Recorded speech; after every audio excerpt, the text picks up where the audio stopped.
Got a question in the chat, a really good question. And I've been at trade shows where people have really gone after gums in general, just any kind of gum.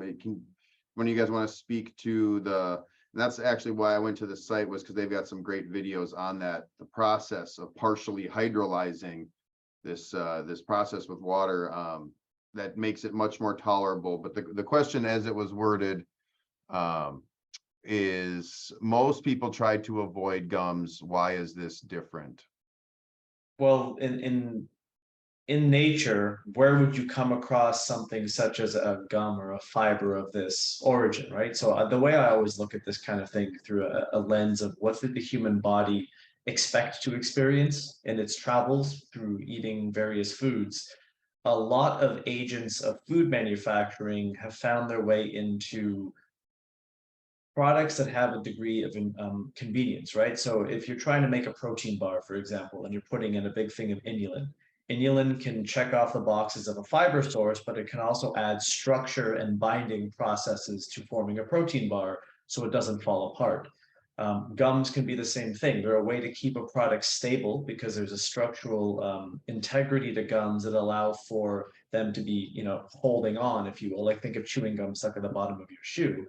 And I do believe the reason why a lot of people try to avoid these things is because for those who have the lack of microbiome diversity to tolerate gums and break them down, what have you, they can actually be a very negative experience when they're eating them in high quantities. And fundamentally, most products that are highly processed are where you're going to find things like gums. That doesn't mean they're useless. It just means that contextually, if you understand the chemistry and how to modify that chemistry to not have that reaction, i.e. when you partially hydrolyze guar gum, and you can understand that certain strains of bacteria have the ability to interact with a molecule of a certain, what's called the Dalton weight, as you said it, Mr. Thurston. If they can appropriately interact with that molecule, and the process of them breaking down that molecule yields a positive outcome, well, that's where a gum can be a good thing. But if you're eating a gum and then you go to the bathroom and you leave one of those streaks on the toilet bowl and you have horrible bloating and gas as a result of it, I think that's where people get the bad rap with gums. That's my insight and personal opinion. I don't know if anyone has anything to add there. A lot of times gums are thickening agents, and I can see why people would be hesitant to want to thicken things up in the colon, which would tend to lead one to more constipation or less motility.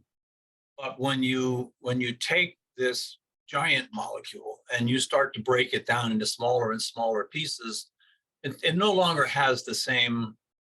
The word gum is, it's there. It's like car. You have a Volkswagen and you have a race car, Formula One car. They're both cars, but there's a world of difference between the two. Technically, we could call it, partially hydrolyzed guar fiber. We could really just change the term from gum to fiber, and it wouldn't make any difference, and the question wouldn't come up. But it is PHGG, just stands for partially hydrolyzed guar gums. So that's what we call it. But it is broken down. The molecular weight is 1/100th of what it normally is, and it's soluble. Whereas the real guar gum is not soluble. It's going to make things thick and gummy, whereas the partially hydrolyzed guar gum is going to be extremely soluble. You put it in, the real key to me, though, is you put it in the glass and add water first, rather than put the water in the glass and add the gum or the fiber later, because it is so hygroscopic. It just can gum up a little bit, takes a little bit more stirring. When you put the SunFiber in the glass first and then you add the water, much faster. Just, and don't use ice cold water. Never mix it with Coke or Pepsi or any soda. Oh my Coffee goodness. Coffee is really good. Not to have that stuff in your house in the first place. I know, but a lot of kids on the spectrum, that's one of the options that they will drink. So. Zevia is a good mix for that, because Zevia is a calorie-free stevia sweetened soda that has 0 sugar in it, and they've almost made it taste just like the real thing. Well, yeah, it's close. It's close.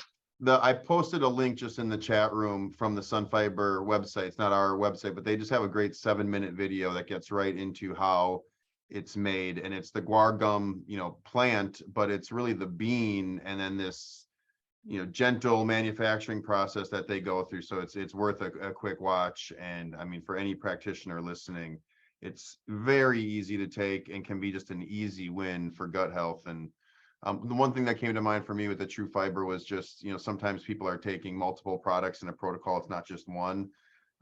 Fiber might be a little more of a standalone, but a lot of people are taking SunFiber with a digeszyme. So you're, or a digestive enzyme where you're getting all this other, enzyme content where it's maybe just a little less important that you've got some in there, in that formula.